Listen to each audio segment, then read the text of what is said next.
नमस्कार, मी सुशील कांबळे, राहणार आंबेडकर नगर जत, तालुका जत, जिल्हा सांगली। आज आम्ही आमच्या रानात वेगवेगळ्या प्रकारचे बांधाला झाडं लावून घेतलेत। आपण पहिल्यांदा ही बघा, आपले बांधाला का नाही हो का, ही तुरी आणि ज्वारी ही मिक्स आपण केलेलं आहे हो का, त्या आकडपर्यंत बघा। ही सगळ्या रानामध्ये तुरी आणि बाजरी, तुरी आणि बाजरी ही मिक्स आपण पीक घेतले, खास आपल्या जनावरांच्या खाद्यासाठी, जनावरांना खायासाठी। त्याच्यानंतर हो का, आता ही बाळांनी या इकडं ही झाडं लावलेली आहेत आपण बघा, आता कशा कशाची लावली आहेत ती। ही पिंपळ बघा, या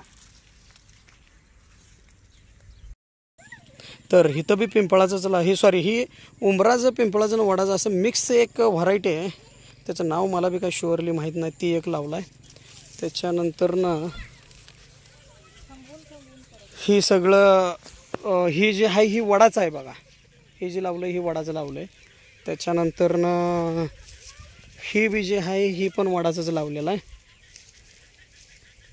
ही बघा, ही उंबराचं लावलेलं आहे, ही पिंपळ आहे। त्याच्यानंतर ही निरगिली आहे बरं का, हे बघा, ही तुम्हाला दिसत आहे का नाही मला काही कन्फर्म नाही, पण हो का, ही जी लावलं ही निरगिलीच्या झाड लावलेलं आहे। त्याच्यानंतर न हिथं जी लावलं आहे ही बांबू लावला आहे, बांबू। त्याच्यानंतर न हिथं जी लावलं आहे ही एक मिक्स व्हरायटी आहे, वड पिंपळ उंबर त्याची, ती लावलं आहे। अशाच तऱ्हेनं पुढच्या बी बांधामध्ये आपण झाडं लावलेली आहेत। ही बघा, ही सगळी तुरी आणि सगळी बाजरी लावलेली आहे। ही सगळी ही असं आपलं रान आहे, ही बांध आहे ती अशी पूर्ण सगळी त्याकडपर्यंत आहे रान आपलं। तर तुम्हाला दाखवतो पुढची झाडं, चला असंच। त्याच्यानंतर ही बघा, ही लावलं ही आंब्याचं लावलेलं आहे, इथं जी आहे ह्यो आंबा लावला आहे।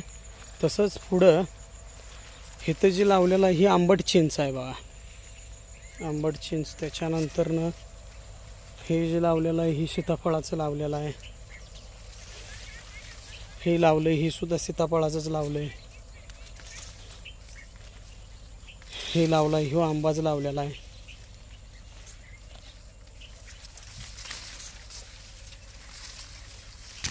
हे सुद्धा आंबाच लावलेला आहे। त्याच्यानंतर इथं लावलेलं सीताफळाचं आहे। त्याच्यानंतर इथं जे लावलंय हे बेल लावलंय। आता इथून पुढचं जी बांध आहे ती अशी ही सगळी पूर्ण बांध असतील, किंवा ही इकडची जी सगळी बांध आहेत, इथं राहिलेले आपण आता जी काय वेगवेगळ्या प्रकारची झाडं आहेत, जी शेळीपालनामध्ये आपल्याला अत्यंत गरजेची आहेत, त्यातल्या त्यात आता आपण लावणार आहे ती काही तुतीची झाडं असतील। त्याच्यानंतर तुम्हाला सांगतो काही आपल्या आमच्या हरिपत्तीची म्हणजेच सौंदडीची मराठीमध्ये ती झाडं असतील। त्याच्यानंतर तुम्हाला सांगतो चेरीचे झाडं असतील। त्याच्यानंतर तुम्हाला सांगतो पेरू, चिक्कू, अशी वेगवेगळी जी गरजेची झाडं आहेत, हे सगळे आपण शेळीपालनामध्ये जे म्हणजे शेळ्यांना खायला घालतो, हे अशी सगळ्या प्रकारची फळांची फुलांची आपण झाडं लावणार आहे, की जेणेकरून आपल्या इथं आपल्याला त्याचा उपभोग बी घेता यावा आणि आपल्या जनावरांना त्यांना खायला बी घालता यावं। वेगवेगळ्या प्रकारच्या औषधाची पण झाडं आपण आपल्या रानात लावणार आहे।